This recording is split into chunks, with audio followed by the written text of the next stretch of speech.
뭔가 많이 뒤로 불안하게. 대화창도 안 보이네. 이게 뭐지? 됐다. 안녕하세요. 안녕하세요. 예.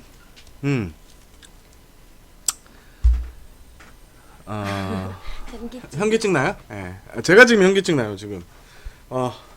오늘 8시 반 생방송 갔다 왔다가 KBS 라디오 생방송 갔다가 지금 예. 오늘도 알림이 그래요? 그러네. 왜 그러지? 제가 정식으로 아프리카 TV에 항의를 해볼까요? 핸드폰에 알림이 안 뜬다고요? 내가 뭐 설정을 해놨나? 잠시만요. 지금 막 떠. 자, 이제 다 들어오시는군요. 슬슬. 예. 자, 여러분 안녕하십니까? 저는 정세영이고요. 옆에는 네, 스포츠월드 이혜진입니다. 한 주간의 휴식을 끝내고 지난주 잘 쉬었어요? 아니요, 잘 못 쉰 것 같아요. 그래요? 네. 저는 지금 여기 뭐 났어요. 그러네, 왕건이. 왕건이가 하나 나서 이런 적이 없거든요. 면역력이 많이 약해진 것 같은. 저는 오늘 하루가 길었습니다. 새벽 5시 반에 출근을 해서. 예. 피곤해 보이십니다. 상당히 피곤합니다. 상당히. 여러분 목소리 잘 들리시죠? 네, 그렇습니다. 자, 지금 서서히 이제 들어오고 계신데, 자, 전반기 이제 끝났고 어제 이제 올스타전이 열렸는데 이게 정말 우여곡절 끝에 열린 그 올스타전? 근데 당신 너무 올라가 있는 거 아니에요? 어떻게 내려가요? 몰라요. 애들 거라. 됐어요. 뭐 이혜진 기자, 있어 보이는데? 제가 좀 높아졌죠, 키가. 좋아요. 자, 원래 19일 날 열릴 예정이었는데 다나스의 영향, 태풍 다나스의 영향으로. 그 전에 퓨처스 올스타가 18일에 열려야 되는데. 아니야. 맞아? 원래 19일 아니에요? 19일이구나. 19일에 열려야 되는데 이날 비가 와서 결국 퓨처스 수년이 됐죠. 퓨처스 선수들 팬 사인은 해냈고, 그렇죠? 그 이후에 이제 취소가 됐고 20일은 경기 시작 한 33시간 앞두고 취소가 됐고 우여곡절 끝에 어제 했는데, 이게 만약에 어제도 취소됐으면 1983년 이후 36년 만에 처음이라고 하더라고요. 네. 야, 우여곡절 끝에 이렇게 진행이 됐는데, 핸드폰 알람이 다 안 뜬다고 다 말씀을 하시네요. 뭔가 보고 싶었다고 합니다. 웬드 기자님. 웬하. 감사합니다. 뭐 이제. 근데 왜 안 보이죠? 뭐가요? 이쪽 창이 안 움직이는구나. 뭐가? 대화창이요. 이 멈춰 있는 거 아니에요? 이건 제가 이렇게 해서. 레전드 박경희네. 또 MVP. 동미니칸? 네. 그렇습니다. 최준우는 제가 그 유튜브에 올렸었어요. 최준우 선수 인터뷰에서. 반응이 있더라고요. 제가 어제죠. 어저께 SK가 자율이지만 훈련을 진행을 했었어요. 갔다 왔어요? 홈구장에서. 근데 제가 갔는데 저밖에 없더라고요. 야, 역시 최고의 SK 기자. 최준우 선수가 있더라고요. 너무 놀랐어요. 그래요? 그래서 어제 기준으로 그 전날 올라온 걸로 아는데 좀 쉬시지 이랬더니 뭐 방망이도 안 휘두르고 왔다면서 바로 훈련을 하시는 모습이었습니다. 어제 자욱이님 5타수 4안타 2루타 4개 5타점. 그러니까요. 2루타 4개였습니다. 2회 4회 6회 9회 신기록. 내가 이걸 어떻게 잘 아냐. 방송을 지금 하고 왔거든요. 그렇습니다. 웨스트 보시면은 단독 기사. 얘기는 하되 칭찬은 하지 마세요. 칭찬하지 말라고. 네. 근데 제가 최근에 박종훈 선수 명상으로 칭찬했고 오늘 고종욱 선수 칭찬을 했어요. 한번 두고 보자고요. 네, 다 맞죠. 한번 두고 보자고요. 얼마나 무너지나. 진짜 제가 어저께 박종훈 선수도 만나고 왔는데 그 사진 제가 그 기사를 보고 갔거든요. 그래서 명상? 물어봤어요. 요거 약간 컨셉의 사진의 냄새가 난다. 그랬더니 아니라고. 진짜 그렇게 해요. 네, 이렇게. 정말로 이렇게 하신다고 되게 말씀을 하시더라고요. 그렇습니다. 여러분 궁금하시면 박종훈 선수 그리고 고종욱 선수 기사를 검색하시면 정세영 기자가 칭찬을 했습니다. 고볼트로 한번 실험 한번 해보자고요. 제가 맞나? 근데 한 번 실패하셨던 거 아니에요? 근데 체정이 너무 컸어. 7월 기사 나가고 완전 이게 떡락이라 그러죠. 이렇게 됐는데 어찌됐든 올스타 지금 얘기하다가 이렇게 왔습니다. 자, 과거의 올스타는 좀 진부했어요. 사실 그죠? 근데 이번 올스타는 좀 재밌다는 느낌 안 받았어요? 이혜진 기자는 좀 어때요? 좀 가까이 와서. 이게 지금 왜 이게 안 나오지? 어디서? 근데 저거 쏟을까봐 걱정됩니다. 아니, 이혜진 기자 목소리를 잘 들고 싶어서 제가 이렇게 했습니다. 아, 그러네요. 네. 어땠어요? 올스타죠?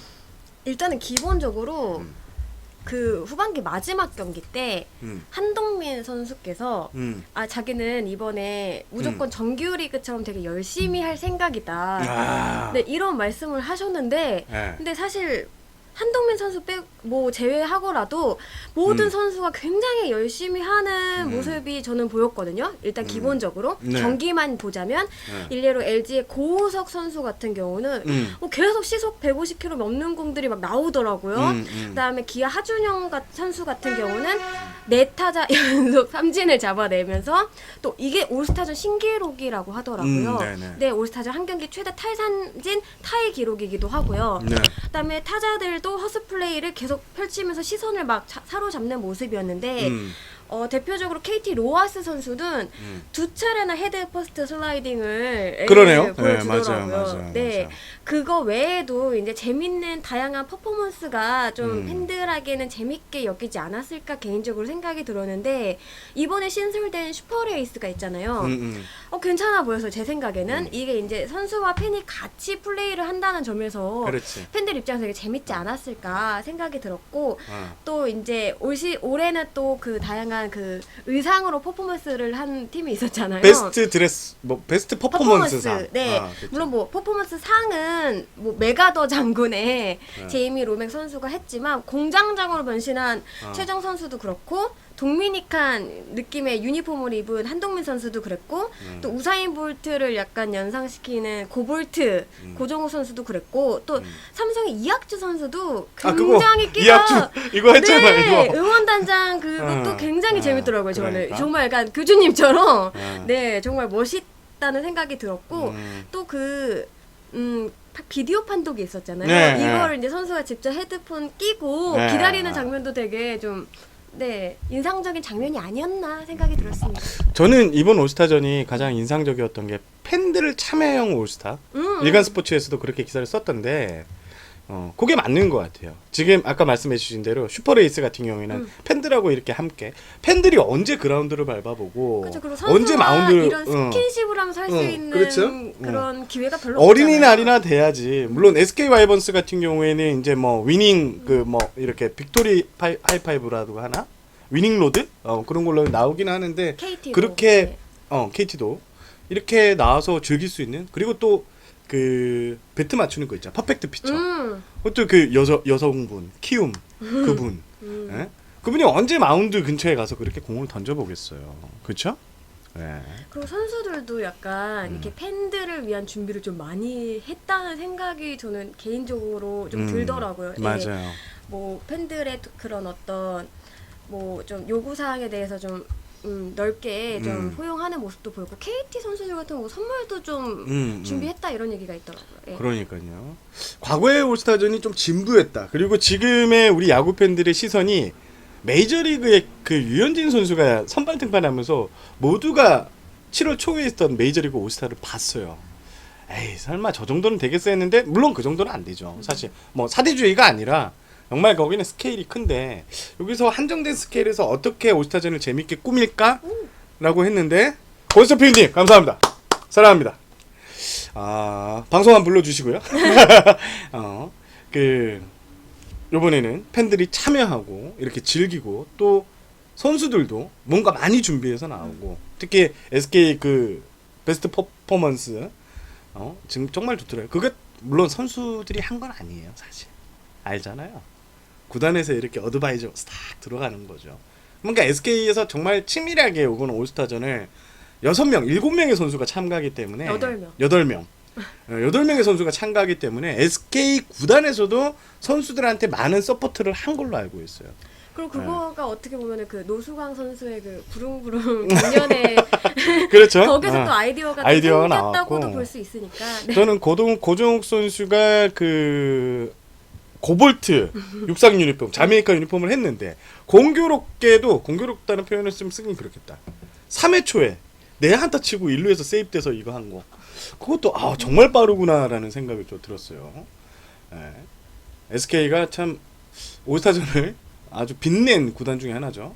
먼저 사전 행사에서는 좀 키움이 많이 주목을 받았고 올스타전에서는 또 한동민 선수가 4개의 안타, 특히 9회 초에 6대 7에서 뒤집는 2타점 적시타 2루타를 때려내면서 MVP까지 오르고. 그렇게 약간 경기가 엎치락뒤치락 하는 것도 굉장히 좀 집중력을 그렇죠. 왜냐면 MVP 후보도 어떻게 보면 이쪽에서는 한동훈 선수 또 저 팀에서는 김현수 선수가 마지막까지 좀 치고 버리는 그러니까요. 이걸 또 보는 재미가 저는 기본적으로 경기가 재밌으니까 개인적인 생각입니다. 자, 올스타 브레이크가 올해부터 일주일로 늘어났습니다. 이 일주일로 늘어난 이유는 딱 한 가지입니다. 과거에는 3일밖에 못 쉬었어요. 금토일. 월요일까지 끼면 4일이죠. 그렇게 되면 선수들이 다음에 던져야 되기 때문에 자기의 역량을 다 보여주지 못해요. 그리고 거기에서 올스타 현장 사령탑이라는 드림, 나눔의 사령탑들도 함부로 선수를 못 쓰거든요. 근데 이번에는 일주일이라는 그 텀이 있기 때문에 선수들이 여기 나오도 선발 등판도 가능하고 선수들이 선발 출장도 또 다음에 갈 때 문제가 없고, 그래서 각 구장 단장들 그리고 각 구장 대표이사들이 모여서 합의를 본 게 올스타 브레이크는 팬들한테 진짜 보여주는 그런 퍼포먼스를 보여주는 자리가 돼야 된다 해서 일주일로 했는데 저는 그게 기가 막히게 떨어졌던 것 같습니다. 고지철 PD님 또 감사합니다. 너무 감사합니다. 그렇습니다. 참 그래갖고 보면서 올해 올스타전은 뭔가 재밌었다. 제가 현장은 못 갔지만 원래 올스타전은 막내가 가잖아요. 현장은 못 갔지만 다음 올스타전에는 진짜 현장에서 다시 한번 취재를 해보고 싶다 이런 생각이 들 정도로 이번 올스타전은 좀 재미있었던 것 같습니다. 그렇습니다. 여러분들은 올스타전 어떻게 봤습니까? 아까 보니까 홈런 레이스는 공인들 때문인지 재미가 반감. 사실 그 올스타 홈런 레이스에 참가를 권유받은 몇몇 선수들이 고사를 냈어요. 왜겠어요? 잘 못 칠 것 같다? 왜? 공인구 때문에? 진짜로. 진짜로. 그걸 부담스럽다는 선수들도 좀 있었거든요. 그만큼 지금 그 전반기를 지배하는 주요 키워드 중에 하나가 이제 공인구인데 그런 효과도 있었다는 점 말씀을 드리고 싶고. 다음은 그리고 어디에서 올스타전 할 것 같으세요? 라고 다음은 트와이스 임나연님이 KBO의 발상을 봤을 때는 올해 비 때문에 고생을 했으니까 고척에서 한번 하자 그러지 않을까라는 그런 생각도 좀 해보고, 다음 턴은 이게 지금 다 세 구장에서 지금 계속 하는 추세거든요. 좀 봐야 되네. 사직 문학. 광주에는 얼마 전에 했잖아요. 얘기는 하더라고요. 문학에서 오래 했구나. 한지 오래됐군요. 선수들이 그런 얘기 슬쩍 하더라고요. 한번 알아봐야 될 것 같습니다. 그리고 올스타전에 좀 특이했던 거 우리 최정 선수 홈런 빵개 정말 특이했었던 것 같고요. 한동민 선수 차 어디다 쓴다는 얘기는 못 들었어요? 제가 기사 보니까 부모님한테 드린다고 했던 것 같은데 정확히 확인을 못했습니다. 그렇습니다. 이게 선수들이 차가 있는 상태에서 차를 사면 차를 얻으면 이거 이제 이해관계가 많이 여러분들 SK가 지금 최근 MVP 단골이 되고 있는데 SK의 모 프론트 인사가 최종 선수로부터 직접 차를 상당히 싸게 스팅어를 구입했다는 그런 후문도 있습니다. 너무 부러웠죠. 정말 싸게 샀어요. 한 500만 원 싸게 준 것 같아요. 근데 최정 선수가 심지어 500만 원 더 싸게 하신 거 아니에요? 아니야, 한 500 이상이에요. 500 이상. 근데 최종 선수가 그 차를 이제 팔아야 되니까 구청에 와서 이렇게 하잖아요. 직접 차를 몰고 와서 그 새 차를 받는 직원에게 뒤로 오라이 일본말 쓰면 안 됩니다. 이렇게 조심하라면서 이런 것도 해주는 장면도 참 인상 깊었습니다. 그 프론트 분이 되게 중요하신 분 아니에요? 아니요, 그렇게 중요하지는 않은데. 그래요? 말단인데. 그래서 해주신 줄 알았는데. 그렇습니다. 그렇습니다. 제가 1분 만에 쓴 점. 죄송합니다. 영어입니다. alright. 예, alright. 예. alright. 알겠습니다. 자, 오늘 머리부 1부는 주간 브리핑이 진행되고요. 2부에서는 사령탑을 교체했죠. 뭐 단장도 물러났고 롯데자이언츠 이야기를 김하진 스포츠 경향 기자와 함께 네. 그 이야기를 들어보는 시간을 갖도록 하겠습니다. 김하진 기자는 눕방을 하겠다고 이렇게 뭐 보여주는 건 아니지만 누워서 전화를 하겠다고 이렇게 예고를 했고요. 먼저 지난 한 주 눈길을 끌었던 기사를 이희진 기자와 함께 한번 다뤄보는 주간 브리핑을 시작하도록 하겠습니다. 자, 들어갑니다. 1부. 틀까요 말까요? 틀죠. 이거 맞나? 여러분은 지금 정세영, 이혜진 기자가 진행하는 모니볼 TV를 시청하고 계십니다. 이분은 웬디, 이혜진 기자가 뽑은 주간 브리핑입니다. 여러분은 지금 그만해. 들어가. 첫 번째 소식 들어갈까요? 네. 킹빅 가수님이 이혜진 기자님 아유, 미모가 감사합니다. 허덜덜이라고 했습니다. 허덜덜. 롯데 담당님 옆에 계시죠? 옆에 계신데 둘이 한번 쿵짝 맞춰보라고. 그럼 미리 맞춰볼 걸. 네, 그 생각을 못했네. 그래요. 네. 자, 첫 번째 뉴스 들어가 보죠. 네, 첫 번째 소식은 17일 오센이 보도한 기피 야구장 1호 청주구장 논란, 프로야구 치를 자격 있나? 기사를 한번 살펴보도록 하겠습니다. 청주구장은 1979년에 개장을 했으니 올해로 40년이 넘었습니다. 그만큼 시설도 굉장히 낙후가 됐는데요. 기본적으로 수용 인원이 1만석에 불과하고 좁은 좌석, 통로 등 관중들도 불편한 부분이 많다고 합니다. 선수들의 경우는 더욱 심한데요. 쉴 공간이 마땅치 않은 것은 물론이며 맞아요. 온수시설도 마련돼 있지 않아 땀이 범벅인 채로 이동을 해야 한다고 하네요. 맞습니다. 내야 인조잔디, 그라운드 흙 상태도 좋지 않고요. 심지어 16일 NC 하나전이 열릴 당시에는 4회말 조명탑 라이트에 문제가 생겼다고 해요. LED 조명이 계속 깜빡였던 것인데 시스템 오작동 속에서 결국 조명탑을 끄고 다시 켜는 소동이 있었다고 합니다. 네. 어두컴컴한 경기장에서 5분가량 경기가 중단돼야 했고요. 시즌 첫 청주 경기를 맞아 대형 전광판이 새롭게 지어졌지만 아직은 갈 길이 먼 것 같습니다. 네. 제가 하나 보여드릴 사진이 있습니다. 요거. 이 오센에 이제 이상학 기자가 찍은 사진인데 보이시죠? 이게 지금 옆에 이제 이거 이 뭐라 그러죠? 이 테이핑을 이렇게 해놨어요. 이거 왜 해놓은지 아세요? 여기가 그냥 콘크리트예요. 여기 안 가봤죠, 청주. 네. 근데 제가 청주구장을 하나 담당을 지난해까지 한 5년 담당을 했기 때문에 청주구장을 매년 거의 갔다고 보면 되는데 할 때마다 저기 콘크리트에 머리 박는 선수들이 3연전 기간에 한 두세 명은 나와요. 모 선수는 키가 꽤 컸어요.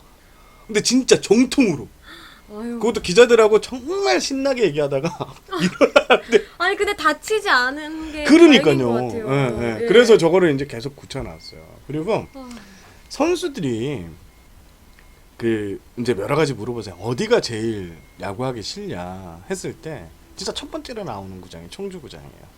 이게 뭐 원정팀이든 홈팀이든 이렇게 가리지 않고 깊이 대상이 됐다 이런 얘기가 있더라고요 기사에. 예. 그리고 청주구장을 가면 그 양팀 더가웃에서 이제 감독님들 인터뷰를 하면 첫 번째로 얘기 나오는 게 청주구장의 역사.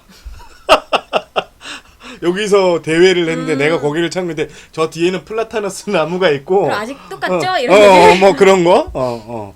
여기는 크게 바꾼 것 같지 않아요. 근데 올해는 그 전광판 그 FHD 전광판인가? 그게 들어와서 좀 새로워졌다고 했는데 LED 전광도 바뀌고. 근데 거기서 또 사고가 났죠. 아니 근데 기본적으로 쉴 공간이 없어서 적응하기 좀 비좁다면서요. 그래서 선수들이 차에 가서 쉬고 오고 뭐 맞아요. 이런다고 하는 것 자체를 보고 되게 놀랐어요. 저는 청주구장에 이게 일루 측 저쪽이 파울 이 관중석이 담이 낮아요. 근데 기자들이 주차를 하는 공간이 바로 일루 밖인데 파울이 한번 나올 때마다 내려갔다 왔어요. 저는 두 번 반. 내 차는 아니겠지. 근데 사실 그런 경우가 종종 있잖아요. 실제로 네. 재작년에 그 모 선배는 진짜 그 앞에 이거 하면 우리 제일 뭐라 그러죠? 정면 거기에 야구공이 이 그대로 정면 유리가 정면 유리가 정통으로 이걸 박아가지고 이게 파울볼이 날아와서 이렇게 박혔는데 그것 때문에 이제 유리를 떼고 운전해서 아 진짜요? 정비소까지 가는 와. 그런 웃지 못할 와. 예. 그렇습니다. 참 네, 요즘에 모든 구단들이 이제 야구장에 투자를 많이 하는데 청주는 뭐 한화에서 경기를 하고는 있지만 한화에서 절대 뭐 전체를 컨트롤할 수 없는 구조죠. 청주시에서 하는 건데 한화에도 얘기를 들어보면 청주 경기가 좀 부담되나 봐요. 일단 각종 장비를 대전에서 공수를 해가야 돼요. 그것도 만만치 않고요. 그리고 그 시스템 자체가 1년에 몇 경기 안 하기 때문에 그러니까 대전처럼 이렇게 잘 짜여진 이런 곳에서 뭐 가령 그리고 또 실내 훈련장이나 이런 거는 뭐 더 말할 아예 없죠. 네. 주변에 이제 뭐 체육관, 실내 체육관도 있고 KB 스타즈가 쓰는 체육관도 있고 공솔 운동장도 있고 한데 쉽지는 않아요. 가면 좀 냄새도 좀 나는 것 같고 하여튼 네. 파울볼 걱정 진짜 제가 그때 7번인가 내려갔다 왔어요. 그러니까 다행히 제 차는 그러니까 저는 다 청주 갈 때마다 다시는 거기 안 돼요. 그 밑에 좀 걷더라도 그 밑에 이제 운동장 같은 데 공간이 있거든요. 거기 가서 내려서 하는데 네 그렇습니다. 참 제가 농구 때문에는 많이 가봤죠. 청주 실내체육관 가봤어요? 저는 안 가봤어요. 안 가봤고 농구도 안 가봤어요? 네. 그래요. 청주 인원이 없네. 네, 그렇습니다. 자, 한 경기에 7번이면 진짜 많이 내려갔던 거죠. 7번이면 거의 기사 쓸 시간이 없다는 얘긴데 너 왜? 기사보다 내 차가 중요했어. 내 차가 이렇게 1회에 한 번씩만 내려갔다도 7회가 지나갔다는 거잖아요. 뭐 갔다 금방 오죠. 그, 에이. 근데 이제 기자들이 그러니까 전화가 올까봐 혹시 친절한 분들이 당신 차 지금 맡겼다 하는데 실제로 그 가운데 맡겼다는 공이 맡겼다는 그 선배는 친절하게 전화 와서 그때부터 이제 기자들이 전화가 울릴 때마다 긴장하는 거죠. 당신 차야. 그렇습니다. TITS님 50개 감사하고요. 아까 누나나추 하여튼 누나님 10개 감사합니다. 일단 시작이 좋네요. 네 그렇습니다. 그렇습니다. 자 다음 뉴스. 네, 두 번째로 살펴볼 기사는요. 18일 스포츠 경향이 단독으로 보도한 프로야구 선수협 FA 4년 80억 상한제 수용키로입니다. 프로야구 선수협회는 지난 15일 10개 팀 선수단 대표로 꾸며진 이사회를 열고 FA 제도 개선안에 대해 협의를 했는데요. 지난해 9월 한국야구위원회와 10개 구단이 제안했던 4년 80억 원 상한제를 중심으로 한 몇 가지 사안에 대해 팀별로 의견을 수렴했고 이날 모인 자리에서 논의한 결과 선수협은 일단 FA 상한제를 받아들이기로 했다고 기사는 보도를 했습니다. FA 자격 취득기간 1년 축소와 보상 규정 완화, 최저 연봉 인상 등 다른 안건들을 구단들이 수용해줘야 한다는 단서가 붙었지만 어쨌거나 80억 원을 떠나 상한제 자체를 반대했던 지난해 입장에서 크게 물러났다는 것이 핵심이었습니다. 그런데 보도가 나간 날이었죠. 프로야구 선수 협회장인 이대호 선수는 광주 기아전을 앞두고 취재진과 이례적인 장시간 인터뷰를 가졌는데요. 해당 보도에 오보가 있음을 주장을 했습니다. 이대호 선수는 이 자리에서 취재진을 향해 벌써 수용안에 만회하는 인터뷰가 나가면 문제가 된다. 내가 수용한다는 말을 한 적도 없다면서 줄곧 수용이라는 단어 자체에 민감하게 이의를 제기한 것으로 알려졌습니다. 특히 이대호 선수는 보상제도를 폐지해달라는 것이 우리가 얘기한 유일한 요구 조건이라며 우리는 아무 말도 안 했다. 내 5가지를 원하면서 80억 하겠다. 이런 건 절대 아니다라고 선수협이 내건 선결 조건에 대해 이야기를 했습니다. 이 기사에 따르면요. 이대호 선수의 인터뷰를 접한 KBO 관계자들도 상당히 혼란스러워했다는데요. 전날 선수협으로부터 전달받은 내용 속에는 이대호 선수가 주장한 보상제도 폐지 외에도 기간 단축, 최저 연봉 인상 등 그동안 논의되어 오던 여러 안건이 포함되어 있었다고 합니다. 네. 여러분 이게 뭐 저 댓글 뭔데 뭐 선수를 죽이려고 기사를 썼다고 뭐 이런 얘기가 나오던데 그러진 않아요. 제가 기자라서 기자 편을 든 게 아니라 일단 기자들이 기사 쓰려면 없는 사실 갖고 물론 가짜 뉴스 쓰는 애들은 다르죠. 근데 우리는 진짜 뉴스를 쓰는 사람들이기 때문에 일단 오보는 아닙니다. 확실하게 아닙니다. 그렇게 말씀을 드리고 싶고 일단 두 번째, 자 지금 이대호 선수하고 선수협 사무총장하고 말이 달라요. 그쵸. 말이 달라요. 한 조직이에요. 웃기지 않아요? 네? 말이 달라요.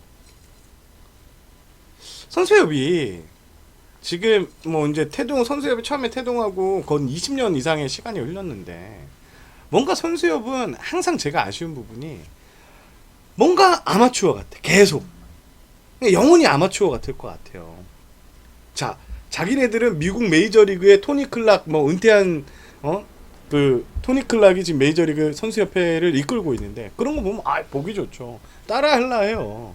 따라하는데 뜻이 안 모아져. 일단 첫 번째는 뜻이 안 모아질 뿐더러 지금은 수장이랑 그 밑에서 행정 업무를 담당하는 분들이 이게 말이 안 맞는다는 그것도 진짜 웃긴 거예요. 자, 이대호 선수가 이렇게 나오고 이 보도가 나오고 나서 사무총장은 이 보도가 사실이라는 식으로 얘기 또 언론에 처음에 나간 기사. 나왔죠. 근데 갑자기 또 말을 바꿔요. 이게 뭡니까 이게? 예? 복부다는 사람 있네요. 그쵸? 그분은 뭐 모르겠어요. 뭐 너무 주관적이라. 하여튼 그리고 두 번째, 저는 이대호 선수가 주장하는 내용을 보면 뭐 이건 제 생각을 말씀드리니까 불편하시면 패스를 하세요. 예, 그렇게 말씀을 드리고 지금 얘기하는 겁니다. 계속 보상에 대해서 얘기를 하거든요. FA 보상 금액에 대해서 그걸 깎기 싫다는 것 같아요. 그리고 보상 금액이 있어야 된다는 것 같아요. 결국 모르겠어요. 저는 어떻게 생각이 들었냐면 이대호 선수나 이 선수협의 몇몇 이사들은 FA 되는 선수들, 소위 말해서 중박 대박을 칠 수 있는 선수들만 보호하려는 것 같은 느낌이 너무 강해요. 예.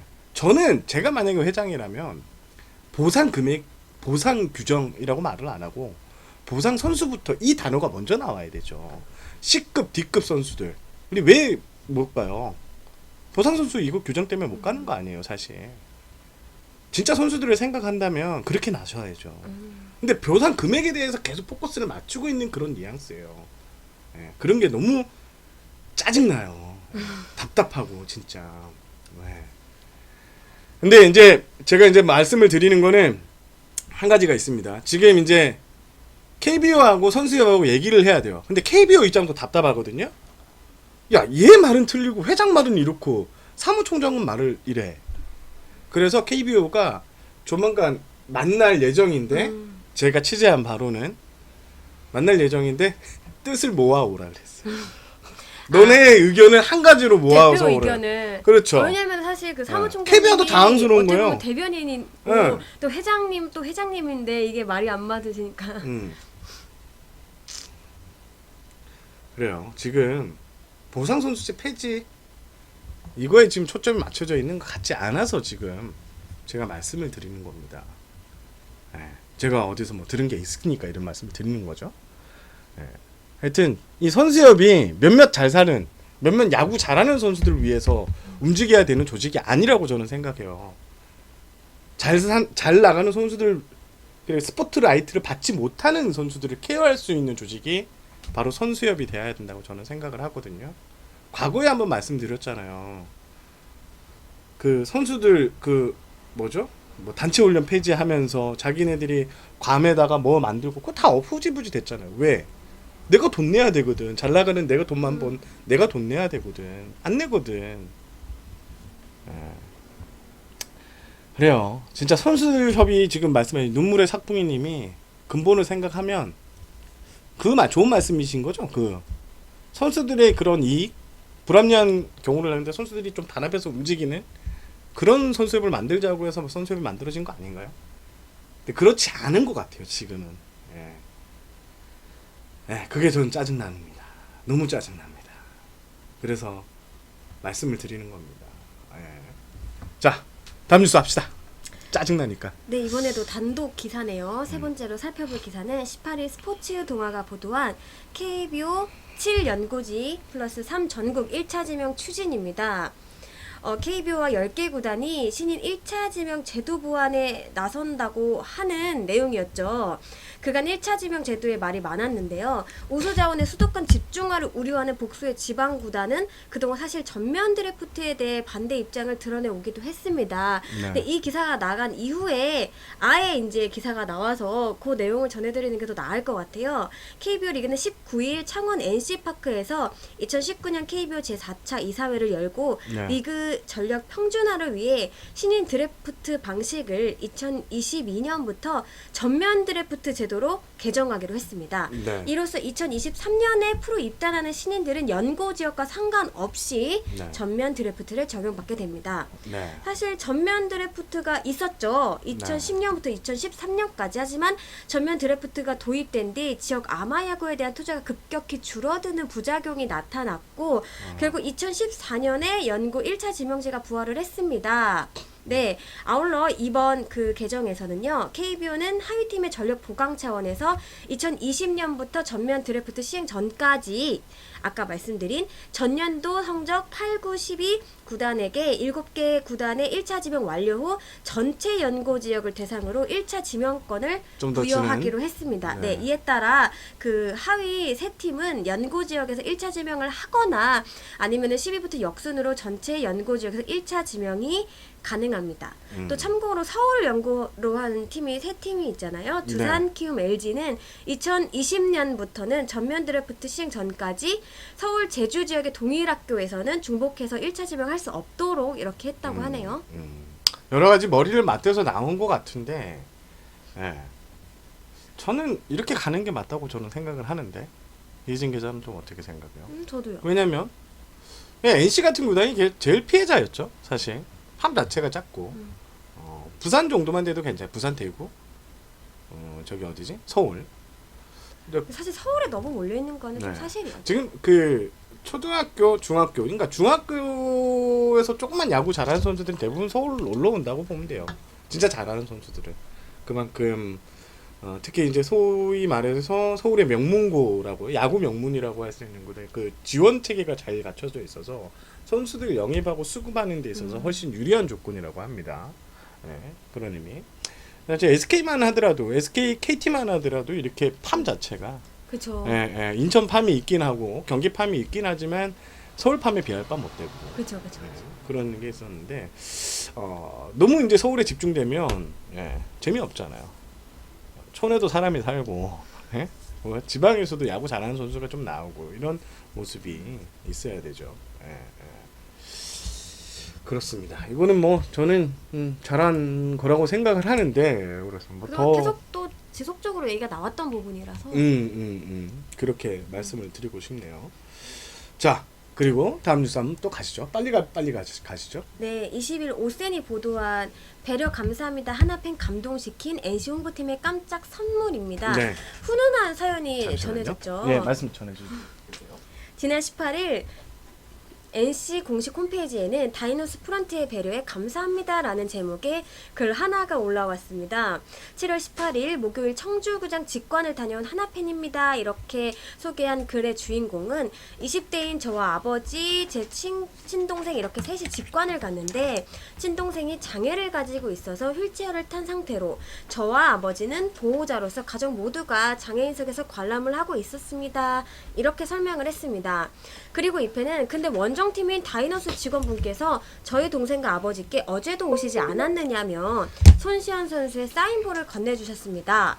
비록 다이노스 입장에서 상대방의 팬이지만 야구 팬이라는 공통점을 가지고 이런 잊지 못해 선물을 주셔서 감사합니다 이렇게 미담을 소개했던 건데요. 네. 사연 속 직원은 다름 아닌 NC 홍보팀의 조대호 매니저님이라고 밝혀졌습니다. 네. 당시 업무로 야구장을 돌아다니던 조대호 매니저님께서는 글을 올린 가족을 발견을 했다고 하는데요.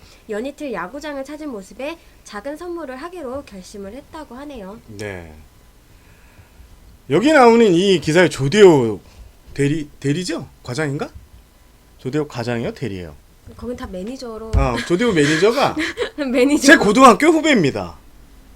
그래서 그래서 이 기사를 넣으시자고. 예.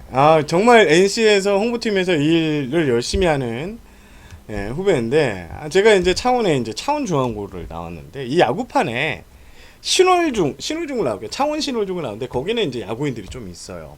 누가 있냐면 장원삼, 신재웅, 안상현 이런 선수들이 좀 있어요. 근데 고등학교가 야구하는 고등학교가 아니기 때문에 좀 이 지역에서 야구에서 만나기 힘든데 이 친구가 바로 네, 허니커피님이 정확히 보셨습니다.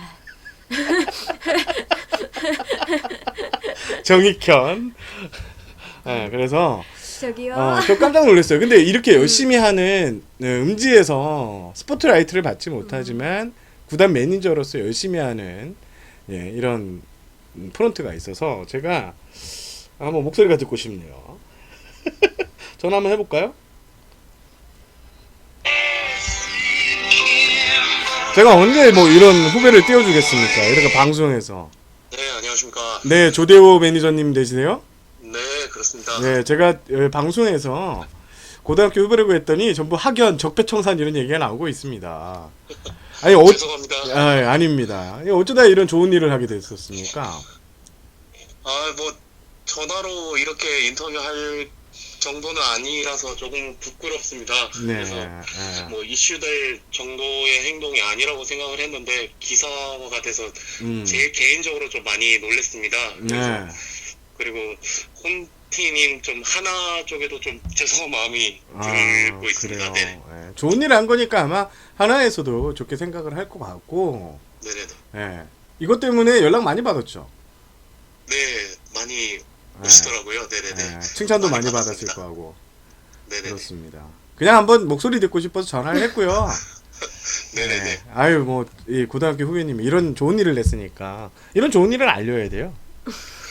이진 기자는 그걸 용납 못 하는 것 같은데. 아니, 되게 민망해 하셔가지고. 아니, 한 가지만 더 질문할게요. 네네네. NC가 지금 전반기 막판에 힘을 내서 5할 승률에 플러스 1개 해가지고 전반기를 네네네. 맞췄어요. 5할 승률을 유지하면서. 네. 후반기 기대해도 됩니까? NC 다이노스의 가을 야구? 지난해 저희가 성적이 최하위로 마무리를 해서 네. 네, 이번 시즌은 뭐 양희지 선수도 왔고 그런 뭐 새 야구장에서 하는 그런 부분도 있었고요. 그래서 조금은 기대를 해 주셔도 좋지 않을까 생각합니다. 네. 네. 가을 야구 합니까? 그래서? 할 수 있도록 마지막까지 최선을 다하겠습니다. 조심스럽네. 이럴 때는 한다고 해야죠. 최선을 다하겠습니다. 알겠습니다. 조대호 매니저님 감사해요. 갑자기 연락해서. 아닙니다. 감사합니다. 네, 근데 뭐 하고 있었어요? 저희 밖에서 운동하다가 이제 집에 막 들어왔습니다. 그렇습니다. 아이들 잘 주무시고. 네, 감사합니다. 네, 감사합니다. 네. 쉬시는 날이었는데. 여러분 불편하셨더라도 아유 네, 그래도 아니죠. 이제 제가 여기 뭐 다- 학연 제가 뭐 어마어마한 고등학교를 나온 것도 아니고 나 그건 농담이고. 예. 뭐 외식 좋은 공식 얘기를 일인도- 이 기사를 네. 보시면 알겠지만 정말 이 칭찬 받을 수밖에 없는 행동을 해서 미담은 널리 알려야 된다고 여기 계신 분들도. 그렇습니다. 역시 후배답다 이렇게. 체격은 거의 그 포수 체형입니다. 그쵸. 185에 한 100kg 나가는. 키가 되게 크구나. 185까지는 안 되겠구나. 한 180 정도의 그렇습니다. 코 기자 자꾸 코 기자 지금 계속 나와. 따뜻한 미담이네요. 미담이라고 할 뻔했네요. 코 기자도 저거 걸어놔야 되겠구나. 예. 지금 후배 칭찬하신 거? 예, 그렇습니다. 창원 사람들이 다 착하고 좋아요. 극적. 그렇습니다. 예, 다음 뉴스 가죠. 마지막 소식은요. 18일 KBS가 보도한 도쿄올림픽 야구 개막전 후쿠시마 개최 한일전 될 수 있다입니다. 도쿄올림픽이 내년 7월 24일 개막하죠. 네. 이 가운데 일본 정부와 도쿄올림픽 조직위원회가 올림픽을 일본 홍보의 지렛대로 이용하려고 한다. 네. 이런 의도가 지금 포착이 되고 있다고 해요. 네. 부흥 올림픽을 기치로 내걸고 후쿠시마 등 도쿄 지방이 동일본 대지진, 원전 폭발 사고 피해서 완전히 벗어났다는 점을 강조하기 위해 안간힘을 다하는 중이라고 하네요. 네. 이미 알려진 대로 야구와 소프트볼 경기가 후쿠시마 지역에서 열린다고 하네요. 네. 6개 나라가 본선에 올라 총 16경기를 치르게 되는 야구는 7월 29일 첫 경기가 열리는데요. 이 개막전이 후쿠시마 아즈마 경기장에서 열립니다. 네. 사실 우리나라 야구와 소프트볼은 아직 본선 진출을 확정하지 못했죠. 네. 소프트볼은 오는 9월 중국 상하이에서 열리는 아시아 대회에서 본선 진출에 도전을 하고요. 야구는 올해 12월이죠. 서울 고척돔에서 열리는 프리미어 12대회에서 본선 진출권을 따내야 합니다. KBO는 먼저 본선에 오르는 것이 1차 목표지만 올림픽 본선에 가게 될 경우 개막전이 한일전이 될 가능성과 함께 그에 대한 대비책 마련에도 어느 정도 그림을 그리고 있는 것으로 알려졌습니다. 네. 이거 보시면 이거 저기 웹상에서도 화제가 됐던 건데 야구장에서 얼마 떨어지지 않는 이게 위쪽 보시면요 위에 북쪽으로 보시면 요게 방사능 폐기물입니다. 이 말이 됩니까? 이게 치웠다고 하더라도 저게 몇 년간 방치가 돼 있었던 걸로 알고 있어요. 그 넷플릭스에 보니까 다크 투어리스트라는 그 다큐멘터리가 있는데 그 그러니까 체험자죠. 체험 그 하시는 분이 거기를 가요. 이 후쿠시마 쪽을. 그러니까 처음에 이제 가서 이게 얼마나 방사능 그 여러 관광객들하고 그러니까 처음에 0.20이 나와요. 그러면서 거기 관광객을 가이드해 주는 분이 0.20이면 상관이 없다. 그게 괜찮다. 뭐 무해하다. 근데 버스를 타고 가다 보면 0.6, 0.7이 돼요. 그래서 그 시내로 좀 더 들어가니까 나중에는 7점 몇이 돼요. 그래서 다큐멘터리가 거기서 끝나요. 집에 가야 되겠다. 다들 못 있겠다고. 네.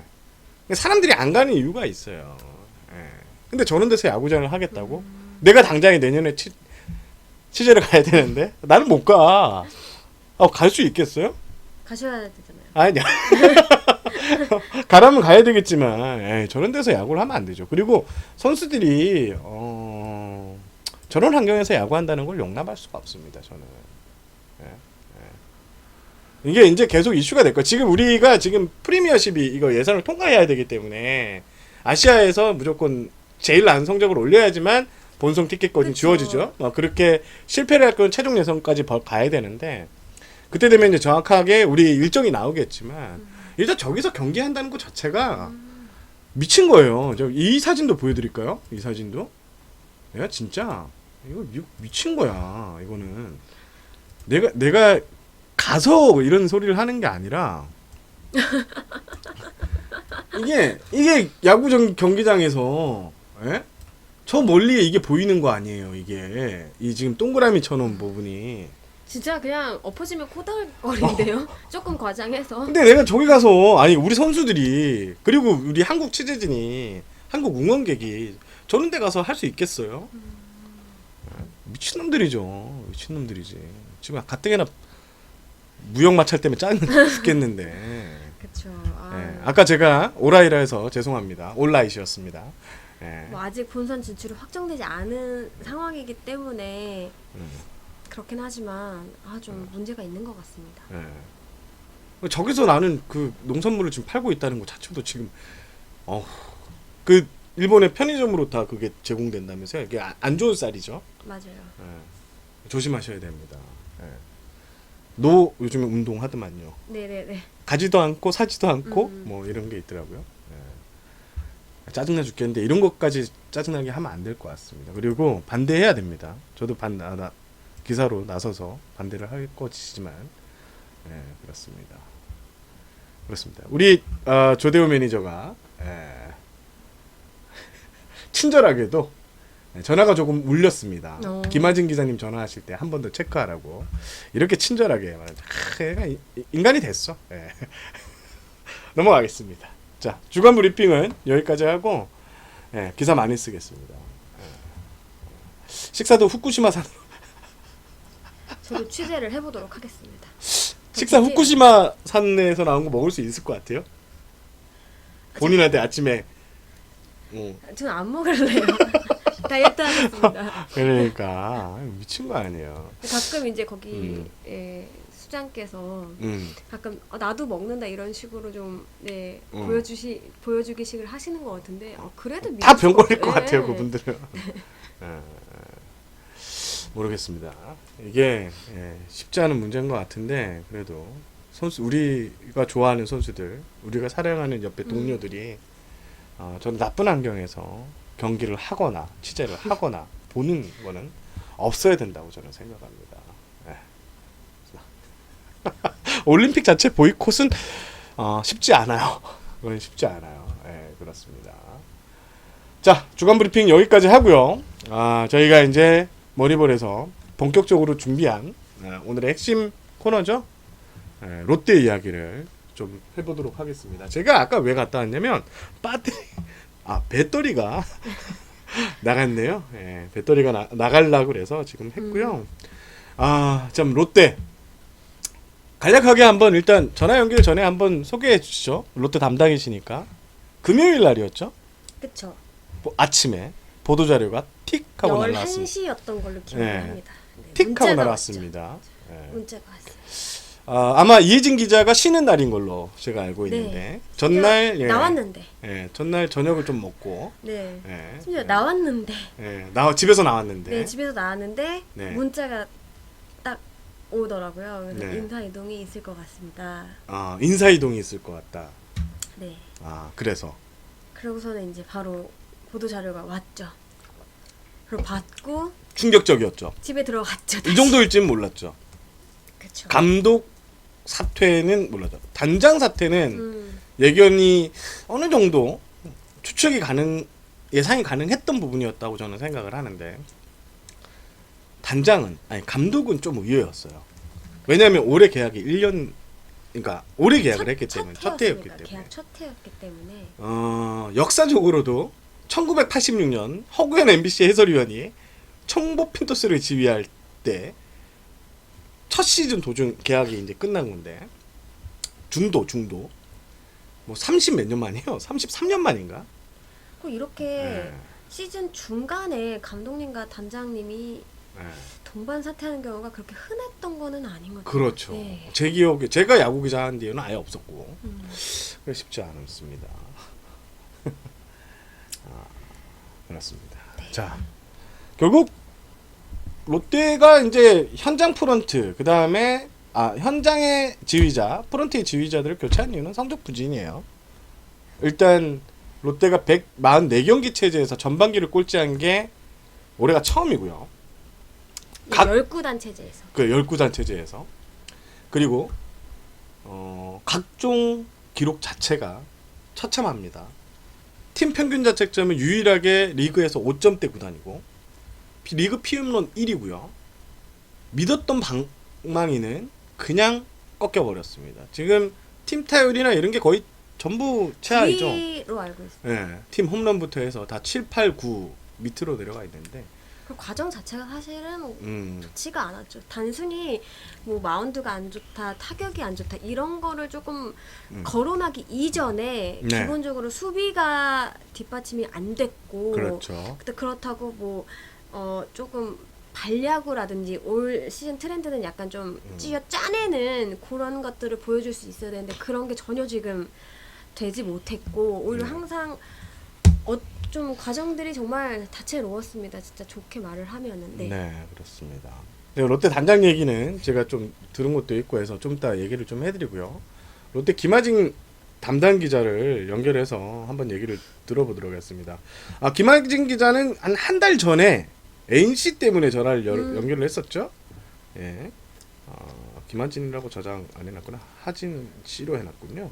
좋은 걸로도 좀 우리 전화 통화를 해야 할 텐데. 아니 괜찮아요. 이런 전투적인 기자입니다. 1시가 다 됐네요. 네, 안녕하십니까. 네, 스포츠 경연의 김하진 기자님. 네, 안녕하십니까. 예, 전화가 늦었습니다. 네. 예. 근데 왜 코 기자예요? 예? 저요? 왜 코 기자예요? 네. 몰라요.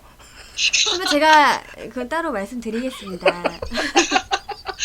안 본 사이 얼굴에 뾰루지도 생기시고 힘드셨나 보네요. 선배님. 제가 요즘 아침 출근을 계속 하게 됐어요, 이거 제가. 다 보셨나 봐요. 그래요. 좀 잘 봤네요. 네, 그렇습니다. 권수정 PD님이 별풍선 500개를 알려주셨습니다.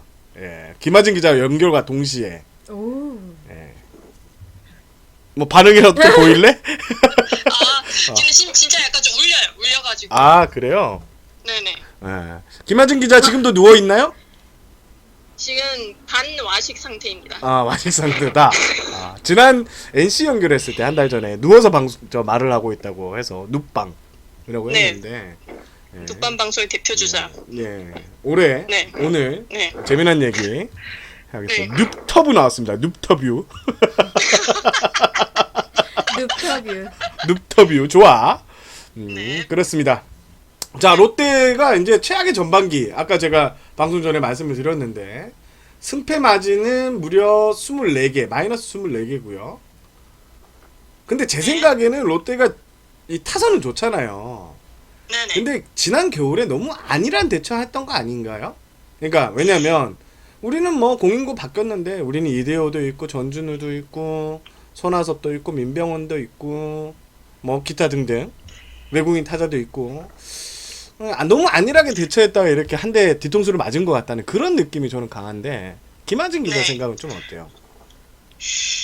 제가 생각하기로 너무 장밋빛 미래만을 그렸던 것 같아요. 아. 보면은 스프링 캠프는 언제나 좀 가장 좋은 시기이지 않습니까? 그래서 최상의 상황을 그리면서 시즌을 준비하긴 하는데 저도 캠프 취재를 하러 갔지만은 분위기가 정말 좋았거든요. 근데 그때 당시만 해도 이것도 잘 될 거고 저것도 잘 될 거고 이것도 잘 될 거고라는 했는데 이 모든 것들이 이미 잘 돼 있는 상태가 아니라 잘 풀렸을 경우에 이렇게 된다라는 정말 최상의 상태만을 그리고 있는 것 같은 느낌이 들었어요. 원래 좀 네. 그럴 때는 약간 불안감이 들잖아요. 이 모든 것들이 마저 떨어지지 않는다면 정반대의 결과들이 나오는 거니까. 그렇죠. 근데 이런 전제 조건만을 갖춘 채 어떻게 보면은 B플랜이나 C플랜 등 좀 준비를 해놨어야 되는 건데 네. 그런 전제 조건들이 하나씩 안 맞아떨어지기 시작하면은 또 당황하게 되고 거기에 대처하는 방법도 좀 부족했던 것 같아요. 그래서 조금 이건 나중에 기회도 얘기할 거지만은 올 시즌에서야 롯데 몇 년 해묵었던 그런 약점들이 모두 드러나면서 선수층이라던가 육성이라던가 이런 것들이 한꺼번에 여실히 드러나게 된 시즌인 것 같습니다. 올해는. 네.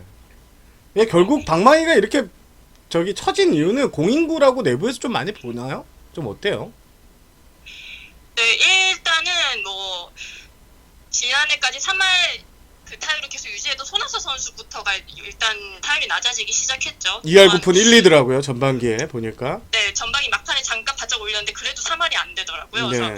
손아섭 선수 같은 경우에도 이런 점에 좀 약간 당황스럽기도 하죠. 손아섭 선수 같은 경우에는 원래 매 시즌 항상 준비를 열심히 하는 선수고 선수 자체의 불성실함이나 이런 걸 탓할 수가 없는 상황이기 때문에 결국은 다른 것이 변수가 있다는 건 이 공인구 영향이 적지 않다라고 볼 수 있고요.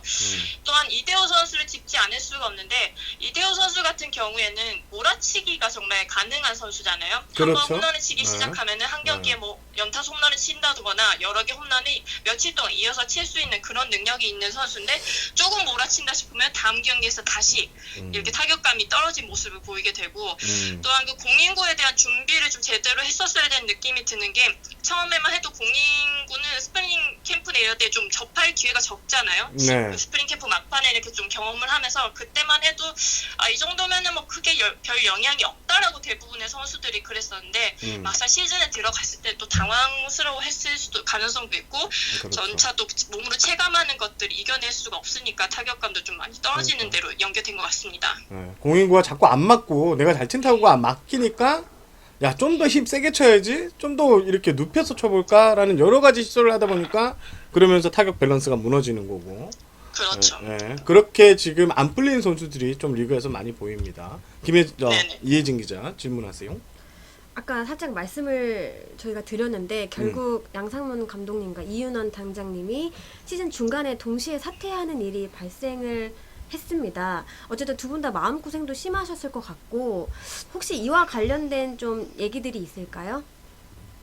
아까도 두 분의 대화 들었는데 진짜 이게 아마도 전례가 없는 상황일 거예요. 뭐 단장과 감독이 시즌을 마치고 한꺼번에 물갈이가 되는 상황이 있었어도 중간에 이렇게 바뀌는 경우가 없었을 것 같은데 사실은 그날 그 감독 사태가 발표된 날 저는 약간 개인적으로 메시지를 받긴 했었거든요. 그래서 설마 잠결에 잠결에 저는 본 다음에 그냥 전반기 마지막 인사를 하시는구나 이 정도까지만 생각을 하고 아하. 그런데 다시 잠들 수가 없는 거예요. 약간 느낌이 이상하다 싶었는데 그 이후에 그 촉이 있죠, 촉이. 보도 자료가 나올 것이라는 그런 졸음에도 그 촉이 자꾸 살아나면서 이렇게 됐었는데 어쨌든 그 이 단장과 감독 동시에 사퇴가 된 것은 현장과 프런트의 이 조화가 잘 이루어지지 않았던 것을 그대로 반영하는 결과라고 봅니다.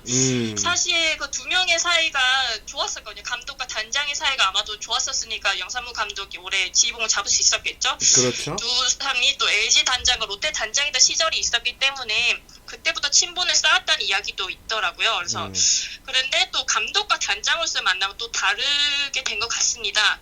현장에서 보이는 것들과 또 프런트가 바라보는 이런 것들이 좀 서로 해결하지 못하게 되면은 둘도 멀어지게 되는 법인데요. 네. 아무래도 이런 상황에서 현장과 프런트나 이런 것들이 조화롭지 못하면은 결국은 모든 게 팀 분위기에 영향을 미치게 되고 성적으로 나타나게 되는 거거든요. 네. 그러다 보니까 결국에는 두 명 다 모두 물러나게 된 이런 결과를 나오게 된 것 같습니다. 단장 시절에는 양상문 감독이 LG 단장 시절, 이현원 단장이 롯데 단장을 맡고 계실 때 두 분의 사이가 상당히 좋았다는 그런 얘기도 저는 많이 듣기도 했었는데 결과적으로 그 두 현장과 프런트의 지휘자들이 물러나게 됐습니다. 네네네. 양상문 감독은 어떤 스타일이에요? 선수들은 일단 몰랐다고 했어요. 그죠? 어제 민병훈 선수 인터뷰도 엊그제 보니까 그랬고. 양상문 감독은 좀 일단 먼저 어떤 스타일이에요? 양상문 감독은 일단은 제가 알아본 결과는 사태 쪽이 정말 더 큰 것 같습니다. 경질에 가깝기보다는. 그리고 또한 이 양상문 감독도 개인적으로나 감독으로나 야구인으로서나 정말 롯데에 대한 애정이 정말 크거든요. 그래서 맞아요. 보통 보면은 양상문 감독이 지금과 좀 다른 행보를 보인 게 양상문 감독이 LG에 있던 시절에는 감독에서 단장으로 옮겨가는 이런 행보를 보이기도 하면서 그래도 이 야구 현장이나 프런트에 계속 있으려는 움직임 보였는데 이렇게 좀 현장에서 물러나게 된 것은 아마도 그 롯데에 대한 롯데 팬이라는 그런 점에서 자신이 이끄는 그 팀이 못하는 것에 대한 스트레스가 배로 더 많이 쌓였다는 것을 볼 수 있을 것 같습니다. 그래서 진짜 전반기 마지막 경기조차 선수들이 전혀 모를 정도 내색을 하지 않았었는데요. 다들 기사를 보고 놀랬다고 할 정도였고 그러니까 맞아요. 네, 그날 뭐 2군에 있는 선수마저도 이게 무슨 일이냐고 연락이 저한테 올 정도로 좀 많이 바빴었는데 양상문 감독이 또 이런 점에 있어서는 본인이 또 내색을 잘 하지 못하고 뭐 개인적으로는 양상문 감독이 약간 뚝심이 센 스타일이거든요. 뚝심이 세서 뭐 이런저런 팀이 뭐 힘들리거나 성적이 좀 나오지 않았을 때 하면은 양상문 감독은 좀 약간 자신의 소신대로 좀 밀어붙이는 스타일이라서 그래서 올해는 좀 뭔가 큰 그림을 그리고 있구나라는 인상을 많이 받았었거든요. 근데 워낙에 그 이상의 팀을 애정하던 애정 크기가 또 달랐기 때문에 이런 결정을 내린 것 같습니다. 그래요. 저는 기억나는 게 얼마 전이었는데 이달 초였나? 그 SK하고 롯데하고 문학에서 경기했을 때 뭐 선배 기자하고 이렇게 이제 공식 브리핑이 끝나고 있는데 즐겁게 얘기를 하고 있었거든 선배기랑. 근데 그때 이제 양 감독이 오셔가지고 이런저런 얘기를 나눴어요. 근데 그때 제가 받은 촉은 그거였어요. 진짜 힘들구나. 힘들죠. 네, 마음적으로 진짜 많이 흔들리고 계시는구나 이런 생각을 좀 하게 됐습니다. 네, 이혜진 기자 질문하세요. 네, 롯데 감독 자리는 어떻게 보면 참 독이 든 성배라는 생각이 드는데 양상문 감독님이 18번째 감독님이셨거든요. 그러면은 평균 수명이 2년밖에 되지 않는다. 뭐 이런 통계도 있더라고요. 자는 거 아니죠 지금? 왜 콧바람이 왜 이렇게 세요? 최근 뭐 10년간을 되돌아보더라도 뭐 양승호 감독님, 김시진 감독님, 이종훈 감독님 모두 계약 기간을 채우지 못했고 또 조원호 감독님은 2016년과 2017년 이후에 3년 재계약에는 성공을 했지만 이듬해 가을 야구에 실패하면서 바로 또 경질이 됐었잖아요. 감독은 책임을 지는 자리다라고는 하지만 모든 문제를 또 감독님에게만 돌리긴 좀 힘들 수도 있을 테요. 계속 교체가 되는데 안 되는 걸 보면 어떻게 생각하세요? 네, 아까 제가 댓글을 보고 있었는데 2011년부터 바뀐 감독이 8명이었나 뭐 이렇게 돼 있었거든요. 그러면은 제가 롯데 담당 본캐좀 맡았던 시기가 2011년이었는데 맞아요, 그 맞아요. 과정을 제가 그들 다 겪어서 비시즌마다 감독 기사를 쓰는 게 정말 네 우리 의식처럼 하던 그런 게 있습니다. 맞아요. 네.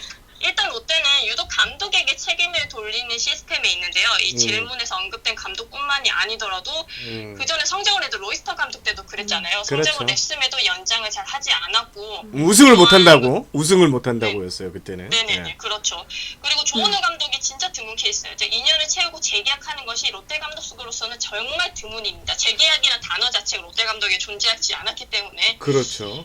이런 과정들을 보면 그 밑바닥에 롯데가 프런트 야구를 색채가 짙다는 것을 알 수 있는데요. 그 이전으로 돌이켜보면은 롯데는 구단주가 직접 관여하던 팀이었잖아요. 그렇죠. 그렇게 네 그런 걸 보면 옛날에 뭐 그 신시일가가 있었던 구단주부터 이렇게 야구에 이런 관여하는 팀이었는데 정작 프런트 야구나 관여를 많이 하면서는 모든 책임을 감독이 다 뒤집어쓰는 이런 체계가 있기 때문에 감독이 정말 오래 갈 수가 없는 자리고 또한 이 롯데라는 팀이 정말 팬이 많은 팀이고 흥행에 정말 예민하고 민감한 팀이거든요. 네. 그래서 이 팬 반응이 가장 민감한 팀이기 때문에 조금이라도 뭔가 부족하거나 이러면은 변화를 바꾸려고 하는데 하필 그 변화는 내부에서 하지 않고 감독부터 가장 먼저 변화를 하게 되는 이런 체계를 계속 거듭해 왔었습니다. 그렇죠. 예. 제가 롯데 저는 이제 뭐 2007년부터 했으니까 예, 많이 바뀌었군요. 진짜 많이 바뀌었군요. 예. 그렇습니다. 네. 자, 이제 이유는 단장이 물러났어요. 예, 그러면서 이제 프런트 얘기를 해야 되는데 근데 지금 뭐 사실 롯데가 올 시즌 초반부터 그러니까 시즌 앞두고도 뭐 여러 가지 얘기가 많았잖아요. 노경훈 네네, 선수 그렇죠. 완강하게 안 잡겠다라는 얘기도 했었고 네네. 포수는 또 네. 보강 전혀 안 했고 네. 외국인은 뭔가 뽑기는 뽑는데 약간 뭔가 팬들이 그렇게 만족할 만한 뭐 네네. 뭔가 우리가 봤을 때도 라고 생각이 등저로 이렇게 가고 있는데 네네. 롯데의 방향성 비난을 많이 받았던 게 사실이죠. 그렇죠. 사실은 그 이전까지 좀 거슬러 가다 보면은 민병호 선수를 영입할 때부터 좀 의문이 나왔던 건 사실입니다. 그렇죠. 그날 그 발표가 났던 당시만 해도 강민호와 계약을 하지 않겠다라는 보도자를 발표한과 동시에 강민호 선수가 삼성과 계약을 했고 오지아서 민병호 선수를 같은 금액을 데리고 왔단 말이에요. 그렇죠. 이것은 어떻게 보면은 보여주기식의 투자인 거죠. 어떻게 보면 롯데는 외야진에 뭐 그때도 외야진 공격이나 이런 거에 보강 부분이 있긴 했었지만은 굳이 외야진 하나보단 포수를 더 잡아야 되는 이런 상황이기 때문에 이런 것들을 보면은 좀 보여주기식에 또 의식하는 그런 투자를 한 게 아닌가 싶었고요. 또 노경훈 선수와의 그 계약에 대해서는 제가 제일 처음에 당시에 노경훈 선수와 인터뷰 제일 먼저 쓰긴 했는데 그때 이야기를 들어보면은 그 뭐 아예 뭐 옵션 보장액을 조금만 늘려달라는 이거 차이로 정말 굳건하게 움직이지 않았던 모습을 보였다고 해요. 그때만 해도 뭐 프런트 자체에서는 자신이 있었겠죠. 육성이나 뭐 이런 것에 대한. 그렇지만 결국엔 또 이런 결과를 가져왔기 때문에 어떻게 보면은 정말 써야 될 때는 안 쓰고 쓰지 않아도 될 때는 쓰고 그렇죠. 이렇게 써놓고 우린 이만큼 썼다. 현장인을 이렇게 밀어주고 이렇게 하면 되는데 예전에 조은우 감독의 말이 떠오르는 게 처음에는 민병호 선수 FA를 데리고 왔을 때 저희가 감독 멘트가 필요하거나 하면은 전화를 해서 감독님 조은우 선수 데리고 왔습니다 이렇게 좀 덕담 나누게 되는데 그때 조은우 감독이 했던 말이 뭐가 좋냐 강민호가 없지 않냐라고 첫 마디를 했었거든요. 진짜 현장과 프런트가 생각하는 기조가 다르다는 거죠. 근데 프런트 자체에서는 우리가 이만큼 해주고 이만큼 해주는데 너희는 이거밖에 못해 이런 식으로 하게 되면은 점점 또 이 마찰이 일어나게 되면서 롯데가 시즌 초반부터 그렇게 외쳤던 원팀과는 점점 멀어지는 양상이 계속 이어지게 됐죠. 그렇습니다. 또 제가 궁금한 거는 외국인 선수 영입은 이거 뭐 지금 아직도 사도스키가 하고 있나요? 좀 중심이 돼서 움직이고 있는 거예요? 조스키 코치죠. 네. 외국인 그 스카우트 전문 외국인 코치 이렇게 돼 있는데 사도스키 선수가 솔직히 지금 실적을 낸 게 없죠. 제일 먼저 실적을 냈던 것은 린드블럼 뽑았을 때뿐입니다. 이후부터는 지금 그렇죠. 계속 안 좋은 행보를 하고 있잖아요. 릴리 같은 경우에는 그 당시 이종훈 감독이 데리고 온 선수고 린드블럼 이후에는 제대로 된 선수가 하나도 없는 게 솔직히 현실이고요. 그렇다고 해서 뭐 사도스키 코치 혼자서 다 뽑는 건 아니긴 하지만 그렇죠. 국내에서도 물론. 정말 뭐 많이 스카우트 파견을 해서 이런 것들을 하고 있는데 이런 것들을 보면은 롯데가 그 외국인 선수 고르는 암묵 자체가 정말 좀 다시 생각해 봐야 되지 않을까 싶고요. 작년에 뽑았던 그 듀브론트 선수 같은 경우에도 메이저리그 우승 경력이 있는 것 그거 하나를 보고서 데리고 왔었는데 그리고 또 인드블럼과 계약을 하지 않으면서 데리고 온 선수가 그정 올해 또 실망을 하게 됐고 톰스 선수도 솔직히 스프링 캠프에서부터 좀 저 선수는 좀 별로지 않나라는 맞아요. 결감이 들 정도로 조금 부진했던 선수였거든요. 예. 그렇기 때문에 이런 지금 뽑고 있는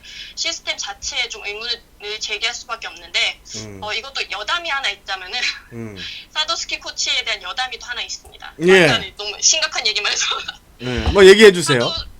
사도스키 코치가 한국말을 잘하잖아요. 네네. 그런데 뭐 그 당시 이윤원 단장이죠. 이윤원 단장이 뭐 이런 외국인 선수 뽑아라 이렇게 얘기를 하면은 사도스키가 제일 먼저 이 선수는 얼마입니다부터 얘기한대요.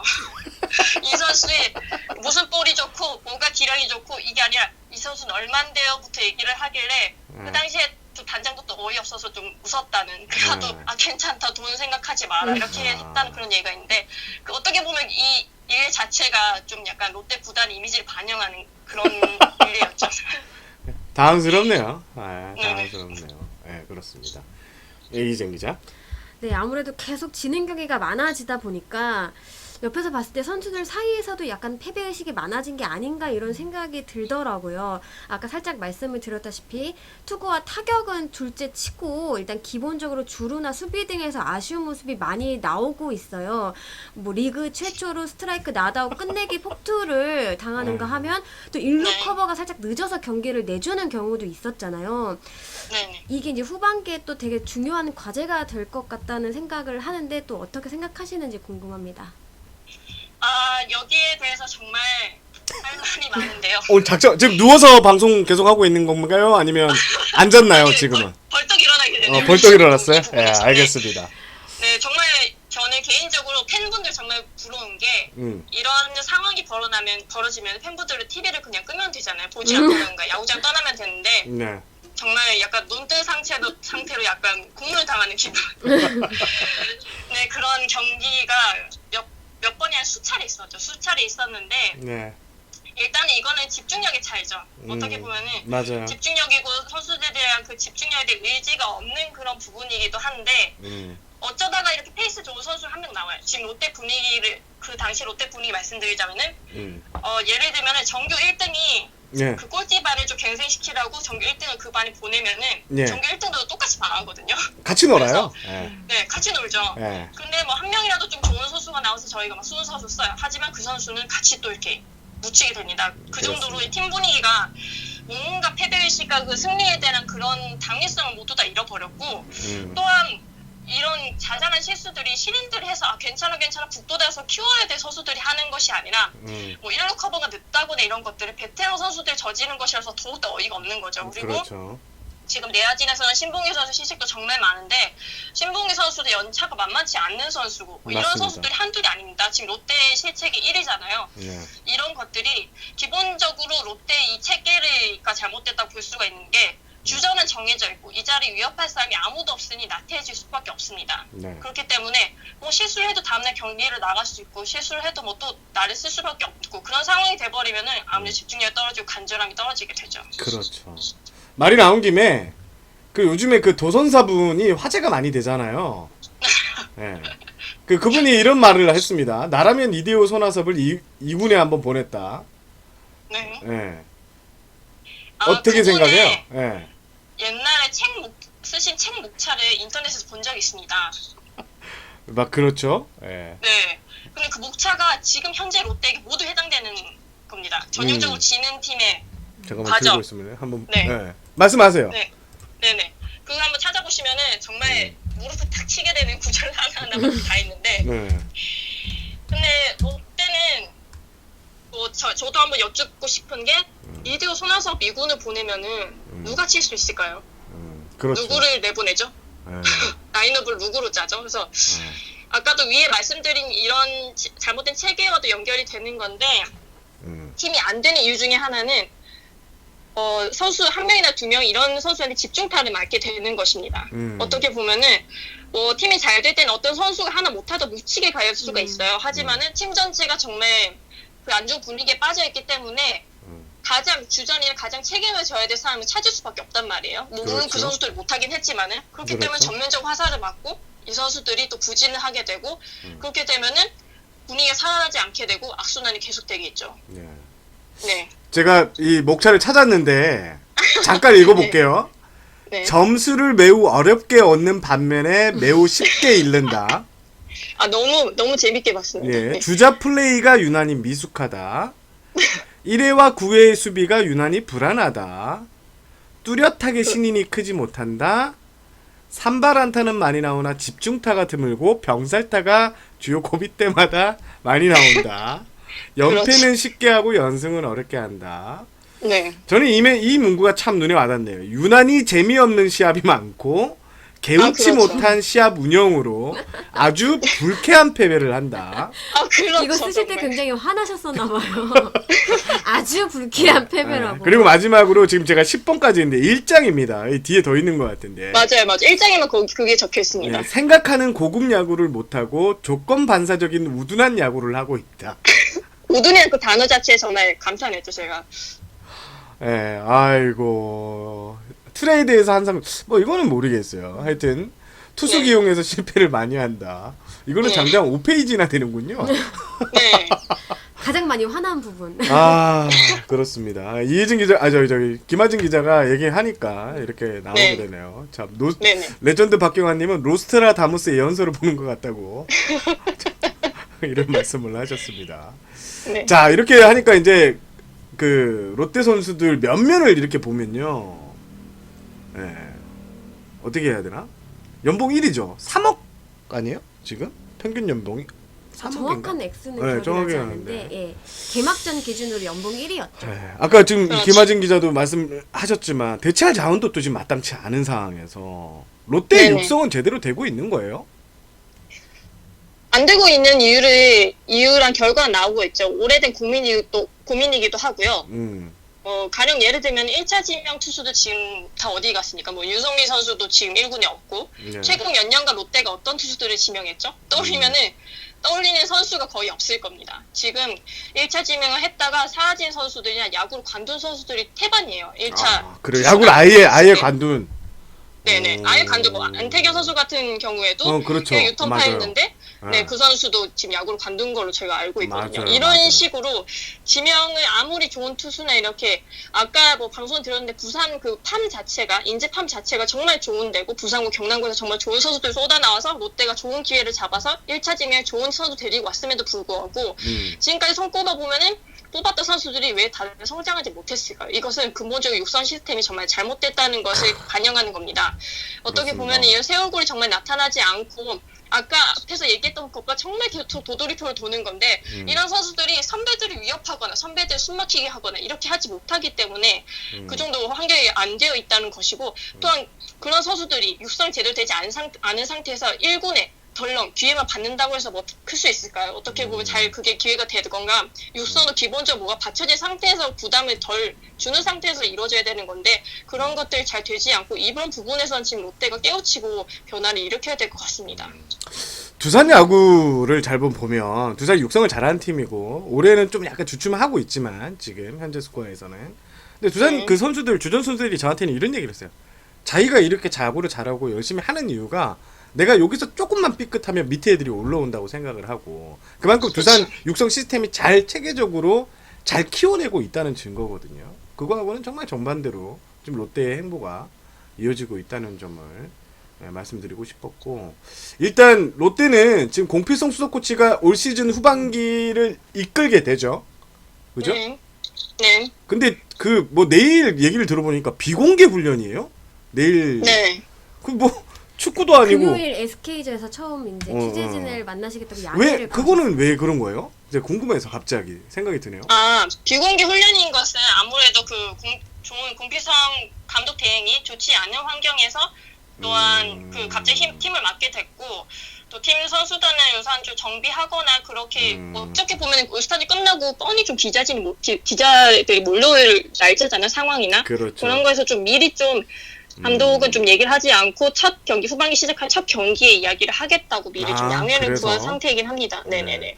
공필성 감독 대행은 뭐 좀 자주 접촉을 했었어요? 그렇죠. 옛날에도 현장에서 예. 있었고 롯데에 예. 그때 두산에서도 안 좋은 있었고. 사건으로 예. 네, 안 좋은 사건으로 나가긴 했지만은 네. 그 이후에도 좀 평가를 들어보면은 그 옛날에 감히 좀 말씀드리기 어려운 그 사건이 있어요. CCTV 사건. 네. 그런 사건을 위해서 뭐 선수가 항명하고 막 하여튼 난리를 쳤던 그런 때가 있었는데 그때 약간 공 코치가 좀 팀을 떠나고 나서 그 이후에 선수들이 우리가 좀 잘못 생각했다라면서 이렇게 했었거든요. 그러고 다시 또 돌고 돌아서 롯데로 돌아오게 됐는데 보면은 일단 주변에서도 주변 다른 팀에서 공 코치니 지금은 대행이죠. 공 대행에게 좀 대행은 정말 좋으신 분이라는 얘기를 제가 많이 들었어요. 이렇게 대행이 됐다고 하자마자 뭐 가령 어떤 분들은 저보고 좀 잘 도와주란 이런 얘기 하신 분들도 있었고 네. 그렇게 보면은 어떻게 보면 선수들의 좀 리더십이나 신임을 가지고 있는 상태이긴 한데 어쨌든 지금 뭐 어디에 무겁죠. 정식으로 감독이 된 상태도 아니고 이런 최악의 상황에서 대행이라는 지휘봉을 맡았기 때문에 어쨌든 올 시즌에는 공코치 인터뷰를 거의 보실 수 없었을 거예요. 팬분들이. 네, 맞아요. 본인이 이렇게 말을 삼가고 좀 드러내기를 좋아하지 않는 스타일이기 때문에 그런데 이런 분이 이제 전면을 드러나야 되는 포지션에 왔기 때문에 이건 어쩔 수 없는 상황이거든요. 그렇기 때문에 저도 약간 좀 궁금한 게 그동안은 코치나 롯데에서 코치를 좀 오래 하면서 약간 뒷선에 물러있는 이런 포지션을 취하고 있었는데 네. 만약 전면에 나섰을 때는 좀 어떤 리더십을 보여줄지 그런 것들 저도 좀 궁금한 면이긴 합니다. 희동 아버님께서 공필성 대행이 엄청 정치적인 사람이라는데 라는 이런 괜찮으려나 이렇게 걱정해 주시긴 했는데 제가 아는 공필성 코치는 그렇게 정치적인 사람은 아닌 걸로 알고 있습니다. 김하진 기자는 이에 대해서 뭐 얘기할 게 있습니까? 저도 근데 약간 그런 이미지가 박혀 있죠. 아무래도 롯데에서 코치 생활이 다른 코치진들이 이렇게 막 바뀔 때에도 공 코치가 좀 오랫동안 코치 자리를 지키고 이렇다 보니까 맞아. 그 구단에 뭐 연줄이 있는 게 아니냐 이런 것들이 있었는데 뭐 한마디로 얘기를 하자면은 그 당시에 만약 연줄이 있다 하더라도 지금 모두 그 줄이 다 뭐 사라진 상태고 있다고 하더라도 지금은 그리고 아까 코 기자님께서 말씀하셨듯이 야! 말씀하셨듯이 정치적인 사람은 아닌 걸로 저도 나중에 처음에 저도 약간 오해를 했었죠. 그랬는데 정치적인 사람은 아닌 걸로 알고 있습니다. 그래요. 야, 코로 너무하잖아. 이거 하여튼 무슨 의미인지는 이혜진 기자한테 좀 들으시고. 네네네. 네, 그렇습니다. 지금 이제 롯데가 10경기 이상 이제 5위하고 벌어졌는데 가을 야구가 좀 힘들다. 이거 뭐 사실상 저는 힘들다고 보는데 게임 수가 이제 50경기밖에 안 남았기 때문에 네. 이제 어떻게 해야 될 것 같아요? 롯데 후반기 목표치는 탈꼴찌죠. 탈꼴찌, 자존심. 탈꼴찌고 음. 최소한 8위 정도까지는 올라가야 된다고 생각합니다. 목표치를. 8위. 네. 어떻게 보면 지금 롯데뿐만 아니라 하나도 정말 위태로운 상황이기 때문에 네. 저희가 저희 회사 자체에서 이제 설문조사를 좀 했었는데 제가 해설위원들 말을 많이 좀 들어봤었는데 롯데 못지않게 꼴찌를 하나로 예상하시는 분들도 많더라고요. 보면은. 그렇기 때문에 어쨌든 탈꼴찌보다 조금 더 위를 바라보고 뛰어야 될 상황이 아닌가. 어떻게 보면은 지금 롯데는 할 수 있는 충격요법을 다 모두 썼어요. 외국인도 한번 바꾸고 잠깐 잘했죠. 반짝했죠. 그렇죠. 잠깐 연승 타고 했었는데 윌슨 이제는 선수. 정말 네. 팀으로서 줄 수 있는 정말 최대치의 충격파를 줬기 때문에 이 정도 충격을 줬음에도 불구하고 다시 꼴찌를 쳐지거나 이런 거면은 사실 좀 심각한 문제가 아니에요. 그렇게 되면은 올해뿐만이 아니라 향후 10년 동안도 이렇게 하위권에서 좀 헤어나지 못할 거라는 그런 전망조차 들 정도로 좀 전망이 암울합니다. 그렇습니다. 이혜진 기자. 정말 힘든 상황인 건 맞는데요. 정말 그래도 반등 요소가 있다면 어떤 것들이 있을까요? 아니 이혜진 기자의 그래도가 너무 절박하게 그래도 반등 요소가 있다면은 솔직히 롯데는 지금 마운드가 전반기 막판 들어서 좀 안정화가 됐어요. 특히 선발진이 갖춰졌다는 게 조금 기대를 해볼 만한 요소거든요. 네. 지금 선발진의 승리가 썩 많지 않지만은 생각해보면은 다른 팀, 뭐 하위권 팀들이 쉽지 않다는 5선발이 겨우 지금 갖췄습니다. 레일리와 다익손에 장시환, 박세웅, 서준환까지 어쨌든 그 5인 로테이션을 지켜줄 수 있는 선발 투수들이 있잖아요. 이것만으로도 어떻게 좀 해볼 만한 상황인 것 같고요. 그 이후에 그럼 선발진 이후에 불펜 어떻게 할 것이냐 이 문제인데 이것들은 불펜 자체 문제가 아니라 실책의 문제입니다. 실책 때문에 그 실책으로 앞에도 얘기했지만 실책으로 정말 팀킬을 하잖아요. 팀킬을 하다 보면은 경기 시간이 느려지고 투수가 의욕이 꺾이고 경기 도중 조금 뭐 서로가 조금 뭐 팀 집중이 깨지는 상황이 있는데 그렇죠. 제발 이런 점들이 불펜 투수가 이제 올스타 브레이크 때 좀 휴식으로 조금 체력이 다시 하게 되고 또 2군에서 올라온 선수도 좀 괜찮은 선수도 몇 명 있더라고요. 그런 걸 감안했을 때 실책만 좀 줄인다면은 그래도 8등까지 올라갈 수 있지 않을까 생각을 합니다. 그렇습니다. 아우 우리가 딱 지금 30분 통화했거든요. 어머, 그렇게 재밌네요. 네. 진짜 김하진 역시 방송물을 먹더니 말을 잘해. 말씀 너무 잘하시죠. 네. 네. 아우, 역시. 약간의 화 때문이지.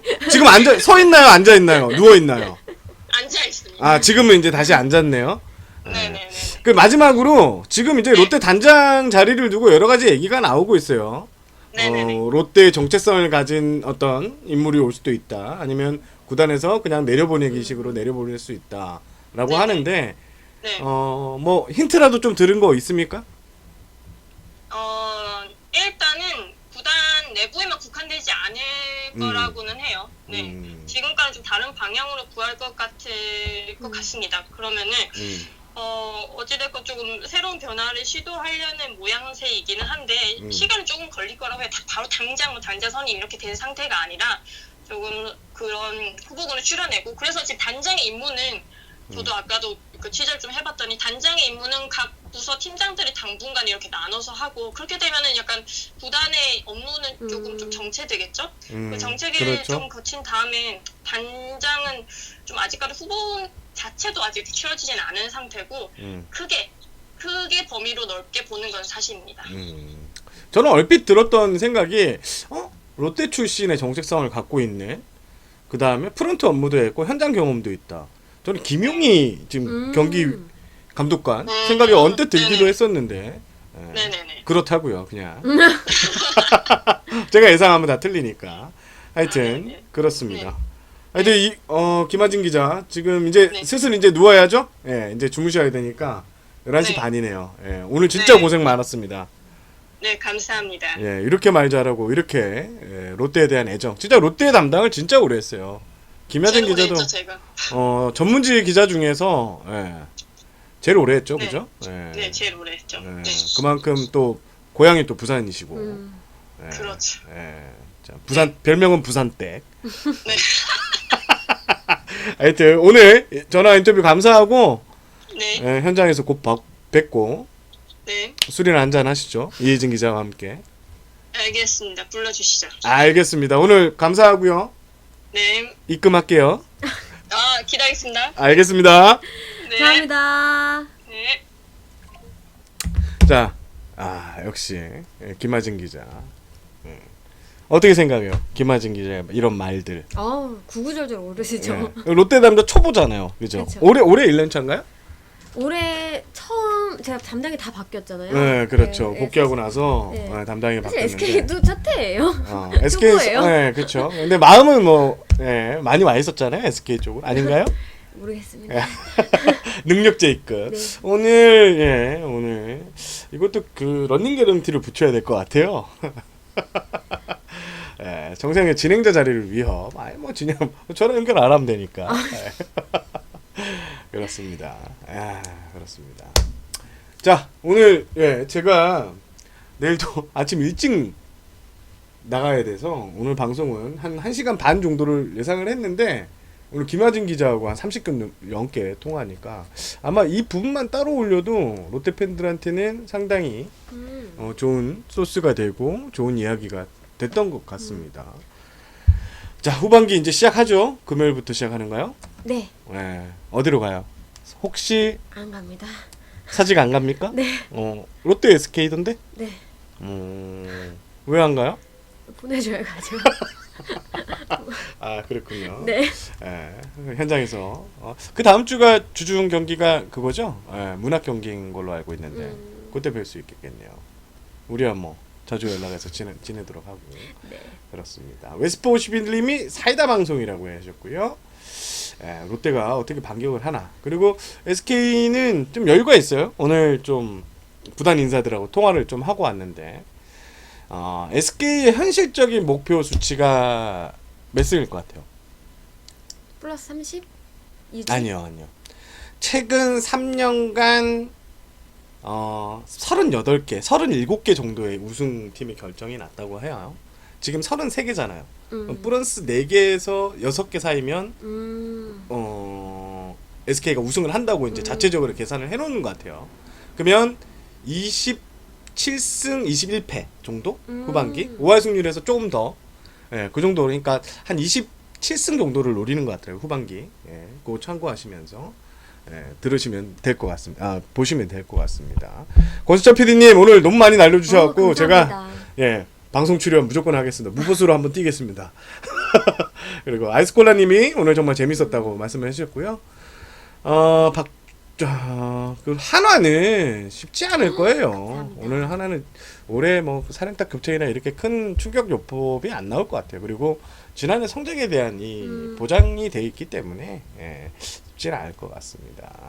우승 확률도 데이터로 뽑는다고 말 게 없겠네요. 킹충자님 27개 감사합니다. 사랑합니다. 그렇습니다. 오늘 방송 여기까지 하고요. 오늘 이진 기자도 또 이제 집으로 가야 되고 저도 오늘 일찍 자야 되고 또 편집도 해야 되고 여러 가지 할 일이 많습니다. 오늘 방송 들어주셔서 감사하고요. 이진 기자가 마무리 인사하겠습니다. 네, 지금까지 기획과 제작의 머니볼TV 진행의 정세영 기자, 이혜진 기자였습니다. 이제 방송 마무리하겠습니다. 유튜브에서도 머니볼TV 구독 부탁드릴게요. 월요일엔 머니볼TV 많은 시청 바랍니다. 안녕히 계세요.